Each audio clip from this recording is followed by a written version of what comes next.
2012, I had the honor to be a leader of research group which carried out investigation and research of the lady with the ermine.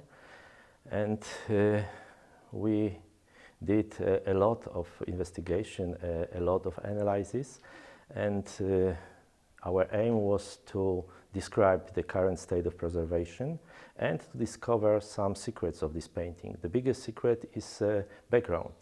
The background is still repainted by black color, and even it's known for years. We still try to find what is the condition of this layer and what is the color of this layer. After our investigation, we confirmed that the color is gray and black, but we still wait for new technology, for a new instrument, scientific instrument, to non-invasive discover the last secret of the painting.